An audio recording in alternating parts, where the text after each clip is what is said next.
EBS 방송 다큐 프라임이라는 프로그램이 있습니다. 거기에서 그 대학생 아르바이트를 이용해서 이 사과를 파는 프로그램을 방영한 적이 있습니다. A그룹과 B그룹을 나누어서 사과를 파는데 똑같은 사과, 똑같은 크기, 똑같은 맛, 똑같은 가격. A그룹은 이렇게 팔았습니다. 이 사과는 참 맛있는 사과입니다. 빛도 좋고 빛깔도 좋고 당도도 좋습니다. 한 개 1,000원입니다. 이렇게 A그룹이 사과를 팔았습니다. 그리고 B그룹은 이 사과는 자랄 때부터 열매 맺을 때까지 사랑의 음악만 듣고 자랐습니다. 그래서 이 사과는 사랑의 사과입니다. 이 사과를 드시면 사랑이 이루어집니다. 그렇게 해서 B그룹은 사과를 팔았습니다. 똑같은 가격에 어느 쪽 사과가 많이 팔렸을까요? B그룹. 네, 잘 아시네요. 네. 왜 그렇다고 생각하십니까? 왜 그렇죠? 네, 사랑의 사과. 네. 사랑의 사과. 이 B그룹의 사과를 사가는 그 사람들을 이 기자가 인터뷰를 합니다. 아니, 왜 이 사과를 사셨습니까? 이 말대로 정말 이 사과를 먹으면 사랑이 이루어집니까? 그러니까 이 사람이 이렇게 대답을 합니다. 모르죠. 이루어질지 안 이루어질지. 그렇지만 재밌잖아요. 그리고 혹시나 알아요? 사랑이 이루어질지. A그룹은 그냥 사과만 팔았습니다. 그런데 B그룹은 이야기를 팔았습니다.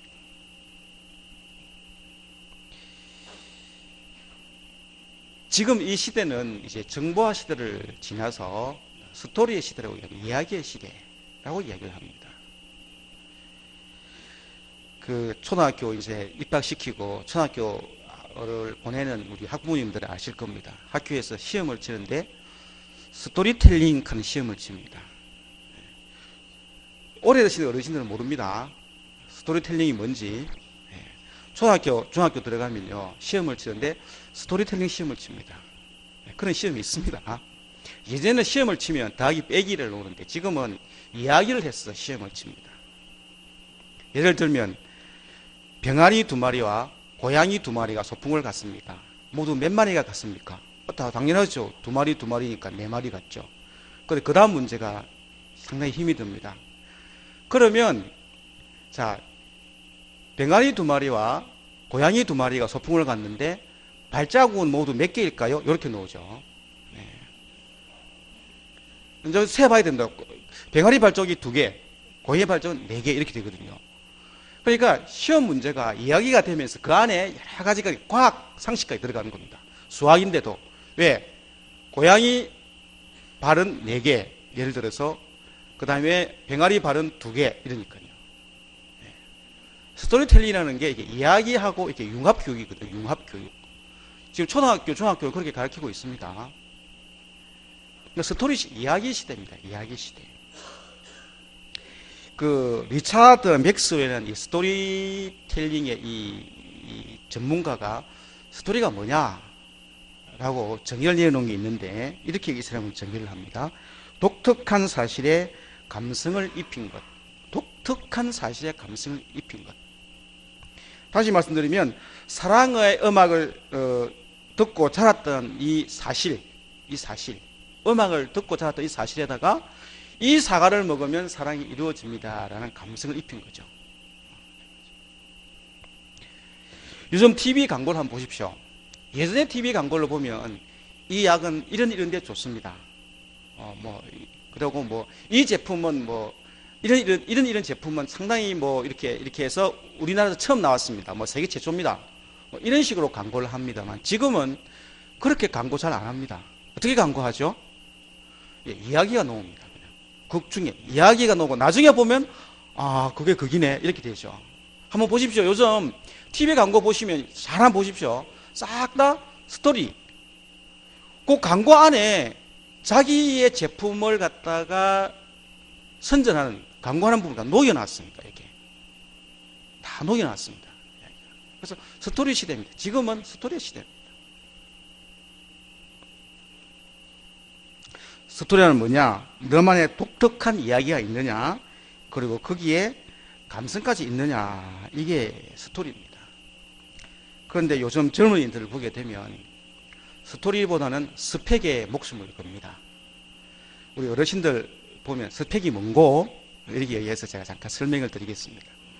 스펙이 뭐냐 하면 인터넷으로 스펙 이렇게 검색을 하면 신조어로서 직장을 구하는 사람들 사이에서 학력, 그 다음에 뭐 이렇게 뭐 학점, 토익 점수 이런 걸 다 합해서 이런 말을 갖다가 스펙이라 그런다 이렇게 되어 있습니다. 물건을 하는 게 사람을 갖다가 사람한테 평가를 해놨습니다. 본래 스펙은 그 제품 명세서입니다. 시방서. 제품을 설명해 놓고 이 제품이 저 제품보다 더 뛰어납니다 라고 이야기할 때 스펙이라는 말을 쓰거든요.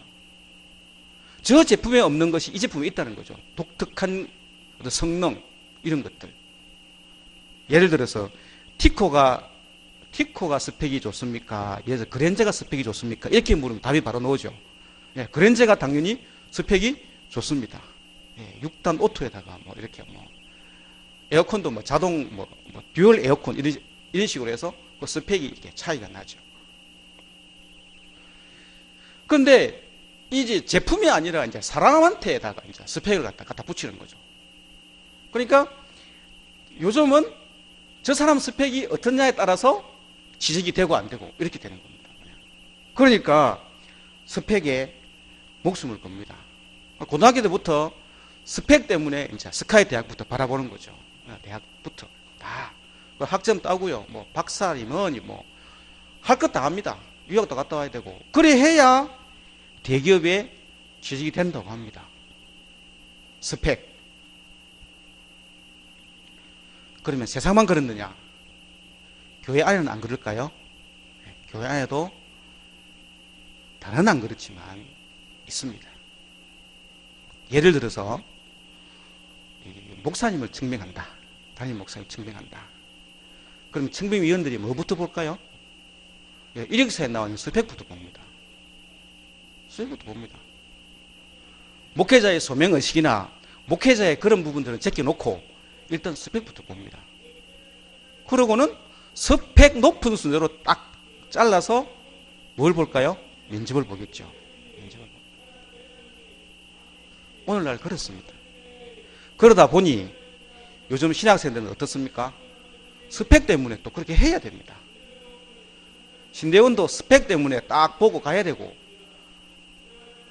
외국에 가서 공부도 해가 와야 되고 학위도 받아야 되고 그렇게 해야 좀 괜찮은 교회 증빙을 받으니까 목회 소명이 그런 건 그 다음 문제고 일단 그 다음 제껴놓고 일단 필요한 건 스펙이라는 거죠. 스펙이라는 거죠. 오늘날 교회가 왜 힘이 없고 왜 점점점 세속화되어 가는가? 저는 이런 것 때문에 1차적으로 그렇게 되지 않나? 저는 그렇게 생각을 합니다. 그런데 이제는 이 스펙만 가지고는 안 됩니다. 아까도 말씀드린 것처럼 이제는 스토리가 있어야 됩니다. 스토리. 오늘 본문 히브리서 11장 5절 부터 7절까지 같이 한번 보겠습니다. 그냥 제가 읽겠습니다. 한번 눈으로 한번 따라 읽어보십시오. 5절에 보면 믿음으로 에녹은 죽음을 보지 않고 옮겨졌으니 하나님이 그를 옮기심으로 다시 보이지 아니하였느니라. 그는 옮겨지기 전에 하나님을 기쁘시게 하는 자라 하는 증거를 받았느니라. 믿음이 없이는 하나님을 기쁘시게 하지 못하나니 하나님께 나아가는 자는 반드시 그가 계신 것과 또한 그가 자기를 찾는 자들에게 상 주시는 이심을 믿어야 할지니라. 믿음으로 노아는 아직 보이지 않는 일에 경고하심을 받아 경외함으로 방주를 준비하여 그 집을 구원하였으니 이로 말미암아 세상을 정죄하고 믿음을 따르는 의의 상속자가 되었느니라. 아멘. 이 말씀을 가만히 보면 5절과 7절 사이에 밑도 끝도 없이 믿음이 없이는 이 말씀에 끼어듭니다. 원래 이 말씀을 보게 되면 믿음으로 하면서 믿음의 조상들을 쭉 나열하고 있는데 5절과 7절 사이에 하나 탁 끼어듭니다. 이 말씀이 끼어듭니다.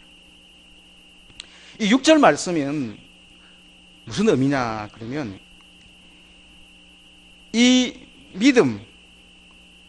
믿음에 대해서 알고 싶으면 하나님을 기쁘시게 하는 삶을 사는 사람이 어떤 사람인지 알고 싶으면 앞에 5절을 봐라 이 말입니다. 5절 앞에 절을 봐라 이 말입니다. 같이 기뻐하는 게 같이 연결되어 있습니다. 5절과 6절이. 그러니까 하나님께 나아가는 자, 하나님을 기쁘시게 하고 하나님이 어떤 자에게 상을 주시느냐를 알고 싶으면 5절 말씀을 봐라 이 말이에요. 5절 말씀에 있는 에녹의 생을 한번 살펴봐라 이런 뜻으로 6절 말씀을 끼워 넣었습니다. 그러면 다시 창세기로 한번 넘어가겠습니다. 예, 창세기 5장 4장과 5절을 한번 펴보십시오. 이제 창세기 그 4장 16절부터 보게 되면 여러분이 잘 아시는 바와 같이 이 가인 아들들의 이야기가 나오는데 이 가인의 아들들의 이야기는 스펙 이야기입니다. 스펙 이야기. 요 가만히 보면은 20절에 아발을 낳았는데 아발은 가축 치는 자의 조상이 되었다고 소개하고 있습니다. 가축 치는데 스펙이 있다는 거죠. 그 다음에 21절에 유발은 퉁수와 수금을 잘 부는 자로 소개를 합니다. 그리고 22절에 두발가인은 이 쇠나 굴이나 쇠를 가지고 날카로운 기계를 잘 만드는 사람으로 소개를 합니다. 그러니까 가인의 이 후예들은 스펙이 있다는 겁니다. 스펙. 오늘날로 얘기하면 스펙을 가지고 있다는 거죠. 그런데 이 5장에 넘어가서 이 셋의 아담의 후손들을 쭉 보게 되면 이쪽에는 스펙이 없습니다. 뭘 잘 만든다? 그런 말 없습니다. 몇 주 전에 우리 김대민 목사님께서 창세기 5장을 통해서 하나님과 동행하더니라는 제목으로 말씀을 전했습니다. 이때 목사님께서 낳았고 그 다음에 죽었더라. 이 반복되는 말씀이 상당히 중요하다고 말씀을 전했습니다. 그런데 오늘 저는 반복되는 이 말씀 2개 말고 또 하나의 반복되는 말씀이 있습니다. 여기 뭐가 있죠? 자, 그 창세기 5장 4절부터 쭉 보게 되면 1장부터 5장 1절부터 쭉 보게 되면 뭐가 있냐 그러면 4절부터 한번 보겠습니다. 아담은 셋을 낳은 후에 800년을 지내며, 자 7절 말씀에 에노스를 낳은 후 870년을 지내며, 9절에 에노스를 90세에 게난을 낳았고 10절에 게난을 낳은 후에 850년을 지내며란 말이 반복되고 있습니다. 몇 번 반복되느냐? 총 8번 반복됩니다. 4절, 7절, 10절, 13절, 19절, 26절, 30절까지 지내며라는 말이 반복되고 있습니다. 총 10명의 남자가 나옵니다. 아담부터 노아까지. 그런데 중요한 것은 에녹과 노아에는 지내며하는 단어가 없습니다. 이 두 사람에게는 동행했다 표현하고 있습니다. 동행했다고 표현하고 있습니다. 특히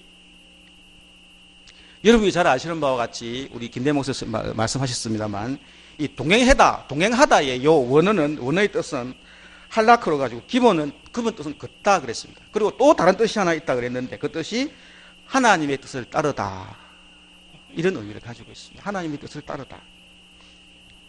히브리서 11장 6절에 하나님의 12절 말씀에 하나님을 기쁘시게 하는 삶은 하나님의 뜻을 따른다는 삶입니다. 하나님을 기쁘시게 하는 삶은 하나님의 뜻을 따른다는 것을 의미합니다. 하나님의 뜻을 따른다는 것은 하나님 말씀에 순종하며 사는 것을 의미합니다. 그게 동행입니다. 그게 동행. 에녹은 그냥 지내는 것이 아니라 다른 사람처럼 하나님의 뜻에 따라 순종하며 하나님과 깊이 동행한 이야기가 있는 인생을 살았다는 것입니다. 8명의 남자는 그냥 지내며 이렇게 표현되어 있습니다. 그냥 살았습니다. 그런데 에녹과 노아는 하나님과 동행했다 그렇게 말씀하고 있습니다. 전도사님, 그러면 동행과 지내고 하는 게 뭐가 다릅니까? 살았다 하는 의미와 동행의 의미는 뭐가 다르냐? 아모스 3장 3절에 보면 이렇게 말씀하고 있습니다. 두 사람이 뜻이 같지 않은데 어찌 동행하겠으며, 이렇게 말씀하고 있습니다. 두 사람이 뜻이 같아야 같이 길을 갈 수 있다는 거죠. 동행할 수 있다는 겁니다. 두 사람이 뜻이 안 같으면 절대 동행 못합니다. 하나님과 동행하려면 같은 방향으로 가야 되거든요. 하나님이 내 뜻대로 갈까요? 절대 안 갑니다. 하나님은 내 뜻대로 못 갑니다. 그러면 내가 가려고 하면 하나님 뜻하는 대로 가야죠. 그게 동행입니다, 여러분. 이 8사람은 지 뜻대로 살았다는 거죠. 사사기에 나오는 그 17장 6절에 나오는 그 백성들이 사람마다 자기 소견에 좋은 대로 살았듯이 하나님은 알고는 있지만 하나님의 뜻대로 살지 못했다는 겁니다. 같이 동행하지 못했다는 거죠. 하나님은 내가 원하는 길로 가실 분이 아닙니다, 여러분. 내가 그분 길로 가야 됩니다. 그래서 예수님은 뭐라 하십니까? 누구든지 나를 따라오려거든 자기를 부인하고 자기 십자가를 지고 나를 따르라고 합니다. 그게 동행입니다, 그게. 그런데 우리는 어떻습니까? 힘들죠. 그래서 동행하려고 하면 내 것을 많이 내려놓아야 됩니다. 그러니까 예수님께서 그렇게 말씀하신 거 아닙니까? 내려놓으라고, 부인하라고. 그래 해야 따라올 수 있다고.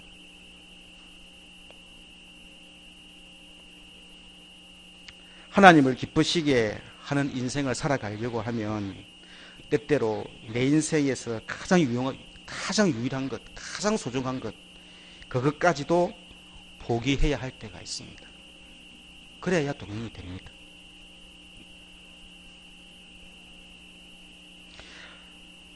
하나님과 동행하기보다는 내 길로 갔고 내 눈에 보이는 대로, 내 생각대로, 내 마음대로 행동하고 갔다면 이제 오늘 이 시간 이후로는 이제 하나님과 동행하는 삶을 사는 저와 여러분이 되시기를 소원합니다. 나이가 들어서 돈 벌었던 이야기, 성공한 이야기, 자식 잘된 이야기, 내 업적 이야기 다 소용없습니다. 다 소용없습니다. 내가 하나님 말씀에 얼마나 순종하며 하나님과 얼마나 가깝게 동행했느냐, 하나님과 이야기가 있는 인생, 하나님과 스토리가 있는 인생, 그것만 있으면 됩니다, 여러분. 다른 거 필요 없습니다.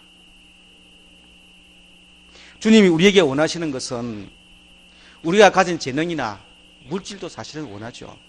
그렇지만 더 원하는 것은 하나님과 깊이 있는 동행을 원하십니다. 순종을 원하십니다. 그래서 성경에서 말하는 이 스토리는 세상적인 말로 말하는 스토리하고는 조금 다릅니다. 방금 말씀드린 것처럼 세상적인 스토리는 내가 성공한 이야기, 내 업적 이야기, 내 돈 번 이야기입니다. 그렇지만 성경에서 이야기하는 이 스토리는 내가 하나님과 얼마나 신앙적으로 깊이 있게 동행했느냐 하는 그 이야기가 바로 신앙적인 스토리인 것입니다. 내가 일생 동안 이 세상을 살아가면서 하나님과 깊이 동행한 시간이 있었느냐? 아니, 시간뿐만 아니라 내가 하나님을 위해서 깊이 사용한 물질이 있느냐? 하나님과 깊이 동행한 예배 생활이 있느냐? 기도 생활이 있느냐? 하나님은 그걸 원하시는 거예요. 우리는 스펙보다는 스토리에 집중해야 됩니다. 성경에서는 그게 있었던 삶을 스토리가 있었던 삶이라고 말하고 있습니다. 하나님을 기쁘시게 하는 삶은 신앙적 스토리가 있는 삶입니다. 저와 여러분 모두가 하나님을 기쁘시게 하는 신앙적 스토리가 있는 삶을 살 줄 믿습니다.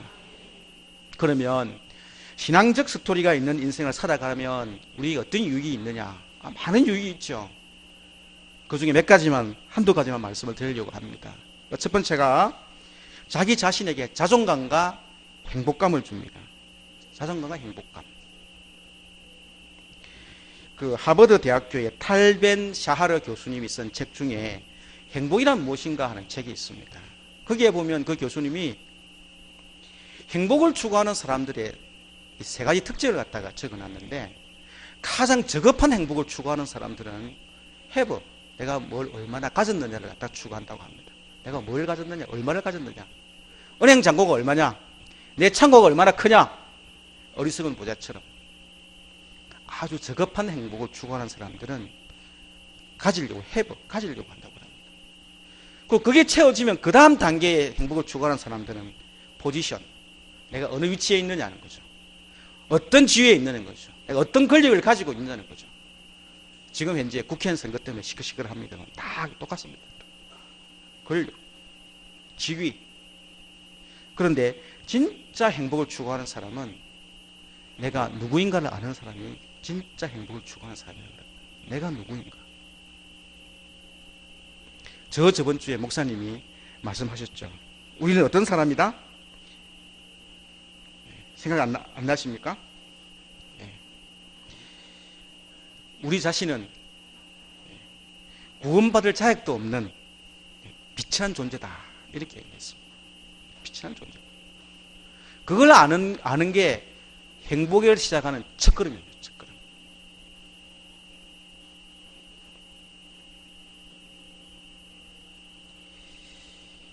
저는 나는 누구인가에 대해서 이제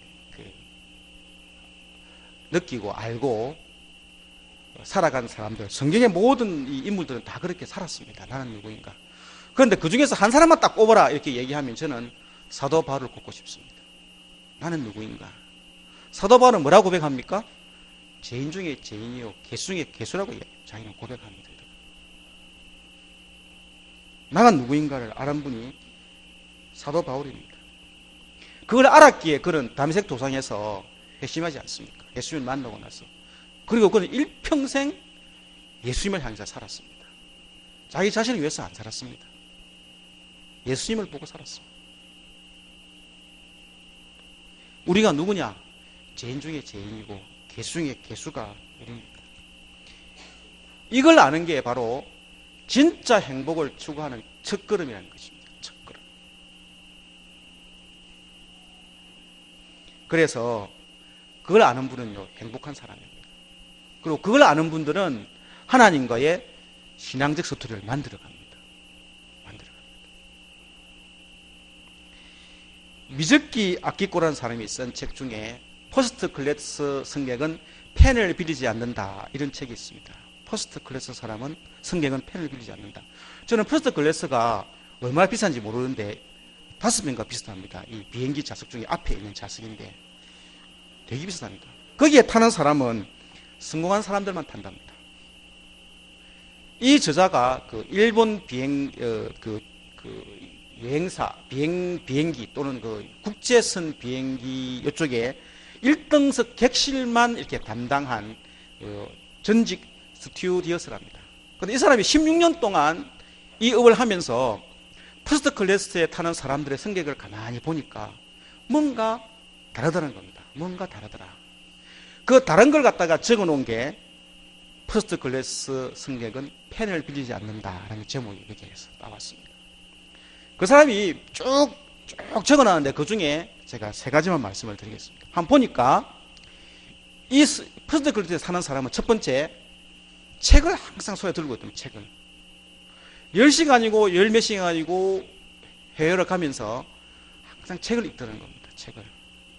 그런데 그 책이 잡지책이나 또 베스트셀러가 아니고 철학책, 인문서, 철학책이나 인문서, 그 다음에 역사서, 이런 것들을 읽는다는 겁니다. 그리고 두 번째가 펜을 안 빌립니다. 펜을 안 빌린대요. 아니, 비행기에서 펜이 왜가 필요하냐? 저는 여행을 잘 안 가봐서 잘 모르겠습니다만 대마도 갈 때 그러더라고요. 그 중간 좀 다 가니까 자 쓰세요. 입국신청서, 입국신청서. 네, 다 씁니다. 그 비행기 탄 사람들 싹 다 뭘 써야 되느냐? 입국 신청서를 써야 되는데 펜이 없다는 거죠. 그러니까 성경들마다 펜을 빌린다는 겁니다. 성경들마다 다. 성경들이 다 펜 주세요, 펜 주세요, 펜 빌려주세요. 그런데 퍼스트 클래스에 탄 성객들은 아무도 펜을 안 빌린다. 항상 펜을 가지고 있다는 거죠. 그리고 항상 메모지를 가지고 다니면서 사학 고생할 때 쓰고 보고 딱 기본이 그렇게 되어 있다는 거예요. 펜을 안 빌린다는 거죠. 그 세 번째, 퍼스트 클래스를 타는 그 승객은 명품을 다 가지고 있더랍니다. 명품. 우리 여자분들 명품 가니까 루이 000 이런 거 아닙니다. 그런 거 아니고 이 사람들이 가지고 있는 명품은 어떤 거냐 그러면 아주 오래된 지갑, 낡은 가방, 오래된 만년필, 자수가 놓여진 열쇠 고리. 자기가 여기까지 올 때까지 눈물콧물 흘려가면서 같이 고생했던 그 물건들이 명품이라는 겁니다. 그 물건들을 보면서 다시 초심으로 돌아가고,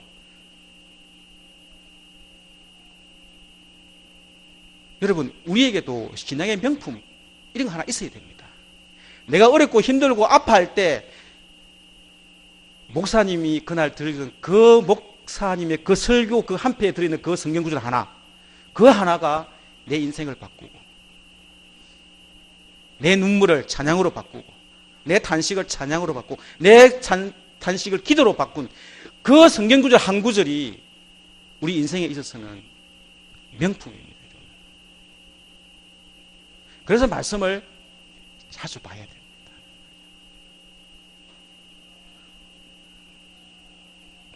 여러분들도 신앙의 명품은 하나씩 다 있어야 되거든요.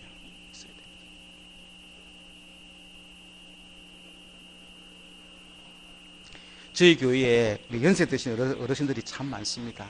어르신들은 연세가 들면 연세 든 나이만큼 약을 먹어야 된다고 제가 말씀을 드렸습니다만, 우리 연세 드시면 정말 행복하게 지내셔야 됩니다. 사실 50 넘어가면은요, 그때부터 몸이 아파서 참 힘든 50, 60 넘어가는. 그래서 젊었을 때 부지런히 말씀도 있고 봉사도 하고 다 하셔야 되거든요. 근데 연세 드셔도 사실은 건강하셔야 됩니다. 그런데 진짜 행복한 노년을 갖다가 아파도 진짜 행복한 노년을 보내시려고 하면 이 신앙의 스토리가 많은 사람은, 많은 분은 노년도 행복합니다. 시편 90편 10절에 보면 여러분이 잘 아시는 이 모세의 고백이 있죠. 우리의 연수가 70이요 강건하면 80이라도 그 연수의 자랑은 수고와 슬픔뿐이요 신속히 가니 우리가 날아가나이다. 70, 80 살았는데 70, 80 살 동안 자네 인생에 있어서 자랑할 게 있냐 이렇게 누가 물어보면 그래 70, 80 살았는데 고생했지, 애들 키운다고 고생했고 수고했고, 근데 돌아보니까 남는 게 아무것도 없네. 여러분 이런 고백은 신앙의 스토리가 없을 때 나오는 고백입니다. 아무것도 없네, 수고뿐이네. 그런데 여러분 70, 80 살았는데 20대는 하나님이 나를 이렇게 인도해 주셨고, 30대에는 내가 이런 고난 가운데 있었는데 하나님이 나를 이렇게 세워주시고, 40, 50에는 나를 이렇게 인도해 주셨지. 내 기도를 하나님이 응답하셔서 내 자녀를 이렇게 키워주시고, 지금은 내가 이렇게 몸이 한쪽 아프지만 늘 하나님께 감사하고 산다네. 70, 80을 살아도 이런 신앙의 스토리가 있는 인생은 노년이라도 여러분 행복한 노년입니다. 여러분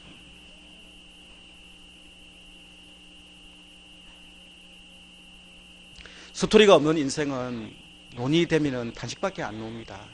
그렇지만 스토리가 있는 인생은 항상 기쁩니다. 그리고 행복합니다. 여러분 우리 인생만 그렇습니까? 아닙니다. 여러분 스토리가 있는 가정은 가정도 행복합니다. 가정만 그렇습니까? 아니요. 스토리가 있는 교회는 교회도 행복합니다. 교회가 건강한 교회고요, 부흥발전한 교회가 됩니다. 바로 군안교회가 이런 교회인 줄 믿습니다. 오늘날 우리 고난교회가 이렇게 부흥 발전하고 있는 것은 물론 당연히 주님의 은혜죠. 그러나 덧붙여 말씀드리면 개척해서 오늘이 있기까지 애쓰고 수고하신 그 신앙의 스토리를 가지신 그 어르신들의 노력과 기도와 눈물이 있었기에 고난교회가 오늘 그래도 이만큼 이 자리에 이곳에서 예배를 드리고 있다는 사실입니다. 두 번째로 신앙의 스토리가 있는 인생을 살아가면 우리가 어떤 유익이 있느냐. 두 번째는요, 스토리가 있는 사람은 힘이 있습니다. 힘이 있습니다. 힘. 어떤 그 아픔과 고난이 와도 이겨낼 힘이 있습니다. 그래서 예수님은 요한복음에 말씀하고 있습니다. 요한복음에서 이렇게 말씀하고 있습니다. 세상에서 너희가 환난을 당하나 담대하라. 내가 세상을 이겼노라. 스토리가 있으면요, 어떤 환난도 견뎌내거든요. 주님은 오늘 또 우리에게 말씀하고 있습니다. 환난을 당하나 담대하라. 내가 세상을 이겼노라. 대기업 인사 담당자가 TV에 나와서 취업 면접에 관한 특강을 하는 것을 본 적이 있습니다. 너무 충격적인 거라서 제가 기억을 하고 있는데요. 면접을 보기 위해서 올라온 그 최종 면접 심사를 보기 위해서 올라온 그 면접을 볼 때 그 제일 최종적으로 올라온 그 면접 서류들, 그리고 그 사람들은 다 똑같답니다. 도토리 키재기 여기서 여기랍니다. 그런데 그 중에서 누굴 뽑느냐? 진정성 있는 사람을 뽑는다는 겁니다. 진정성이 있는 사람. 진정성이 있는 사람이 어떤 사람이냐? 자기만의 스토리가 있는 사람이 진정성이 있는 사람이라는 겁니다. 자기만의 스토리. 스펙만 있고 자기만의 스토리가 없는 사람은 뽑기가 어렵다는 겁니다. 저는 그 이야기를 들으면서 제가 자주 가는 학원 원장님이 강사 선생님을 뽑는 이야기를 제가 한번 물어봤거든요. 그 이야기 며칠이 딱 되더라고요. 제가 물었어요. 그 학원은 쌤들의 눈빛이 반짝반짝합니다. 그리고 다른 학원하고 다릅니다. 한 20명 정도 되는데 제가 원장님께 물었어요. 원장님, 어떻게 선생님을 뽑기에 이렇게 선생님들이 잘하고 제가 봐도 빠릿빠릿하고 다들 보면 학원에 가면요, 요래가 있습니다. 시간만 때우고 가면 돈 모으거든요. 나는 이 학원 언제 떠날 줄 몰라. 적당히 해주고 가면 돼. 그냥 그런 사고를 가지고 있어요. 일반적으로 다. 그리고 난 요즘 배워가지고 나와서 차려야지 이런 생각 가지고 있거든요. 보면 딱 얼굴에 표가 납니다. 근데 거기는 안 그렇더라고요. 그래서 물었어요. 그렇더만 그 여자 원장이 이렇게 하더라고요. 자기는 그 선생님을 뽑을 때 마지막 질문이 딱 있대요. 마지막 질문. 당신이 이때까지 살아오면서 가장 어려운 일이 있었느냐?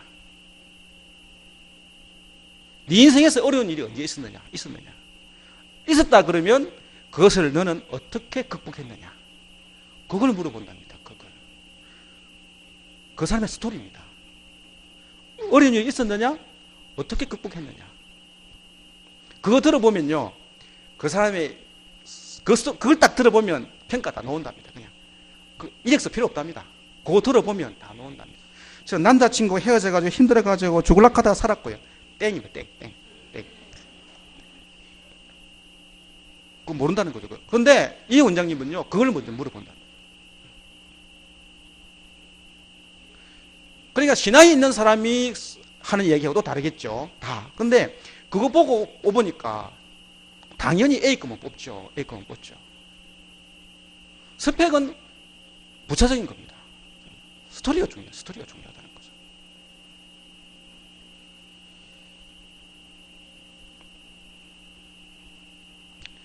이 사람이 마지막 면접 특강에서 한 이야기가 아직도 제 가슴을 칩니다. 그분이 마지막에 이런 이야기를 합니다. 스펙만 있고 스토리가 없는 사람들을 보면 부모 등골만 빼먹은 사람 같아서 절대 뽑지 않습니다. 보면 포가 난대요. 부모 등골만 빼먹었다고. 유학 갔다 오고 토익 점수 높고 이력서 보면 스펙 쫙 나와 있대요. 그런데 스토리가 없대요. 네 인생에 있어서 가장 어려운 데가 언제 있었느냐? 어떻게 극복했느냐? 그게 필요합니다. 회사 생활 하려고 하면. 왜 회사 이직률이 많느냐? 못 견뎌냅니다. 예전에 우리 클 때는 그 어려운 걸 다 겪어냈지 않습니까? 아무리 어려워도 참고요. 지금은 그거 없이 컸거든요. 그러니까 조금만 힘들면요, 그냥 잠수 탑니다. 잠수 그냥. 그냥 대기업에서도 마찬가지입니다. 이거 스펙은 좋은데 일 시켜봤더니만 아니라는 거죠. 이거 좀 힘들다고 도망가 뿌고.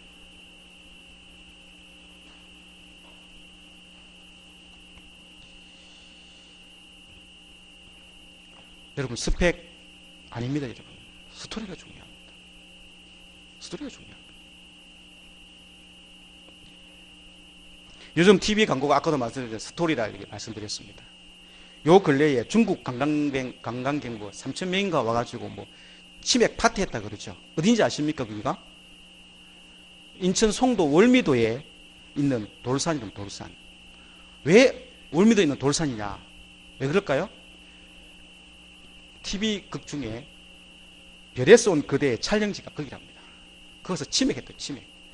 여러분, 요즘은 광고도요, 스토리를 가지고 갑니다. 스토리를 가지고 갑니다. 남이섬이 그렇게 인기가 많답니다. 남이섬. 왜요? 그 TV에서 나왔던 겨울 연가인가 거기서 촬영됐답니다. 그거 막 관광객이 엄청 많이 온다고 합니다. 스토리입니다. 스토리. 우리 교회도 전도하려고 하면 스토리로 가야 됩니다. 군안교회 나가도 그 사람들이 다 뭐 하더라? 복 받고 보니까 바르게 살고 다 모범이 되더라. 그 스토리입니다. 스토리. 예전에 제가 말씀드렸는지 모르겠습니다만 어떤 분이 나그네가 와서 물건 사면서 저 교회가 2개 있는데 어느 교회 갈까요? 물어보니까 뭐라 그랬죠? 저 교회 가십시오. 상님이 그렇게 얘기했다죠. 왜요? 전에 목사님 때는 맨날 애상을 하더니만 목사님 바뀌고 나서는 그 성도님들은 애상을 안 합니다. 그렇게 얘기한다는 거죠. 그게 스토리입니다. 스토리. 그게 스토리입니다. 여러분.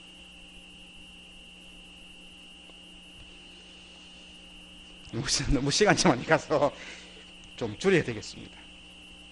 네. 창세기 5장의 내용은 하나님을 떠난 그 인간들의 계보입니다. 인간들이 보기에는 그들에게는 인생의 스토리가 있는 것 같지만 하나님 보기에는 스토리 없습니다. 스토리가 없습니다. 여러분은 하나님과 깊이 동행한 시간적 스토리가 있습니까?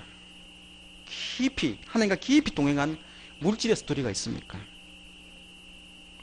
내가 무리에 가면서까지 내 하고 싶은 거 하면서 하나님 섬기는 데는, 하나님과 동행하는 데는 힘들다고 내ben개치고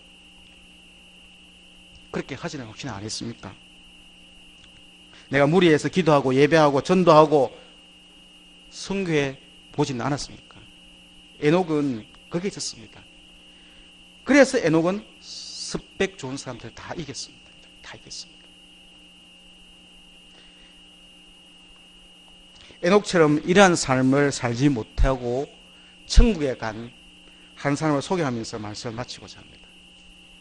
이 사람은 여러분이 잘 알고 있는 예수님 우편에서 십자가 우편에 앉아서 죽기 전에 구원받은 감독입니다. 천국 갔습니다. 그런데 이 사람은 참 불쌍합니다. 천국 갔는데 굉장히 후회만 할 사람입니다. 천국 갔어도. 왜 그렇습니까? 그는 주님을 위해서 단 한순간도 주님을 사랑해 본 기억도 없고요. 베풀어 본 기억이 없거든요.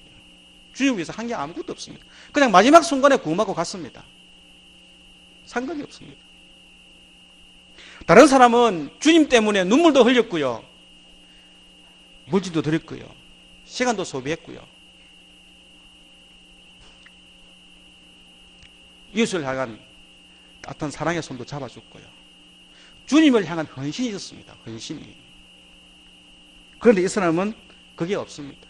오직 그런 제약 가운데 살았습니다.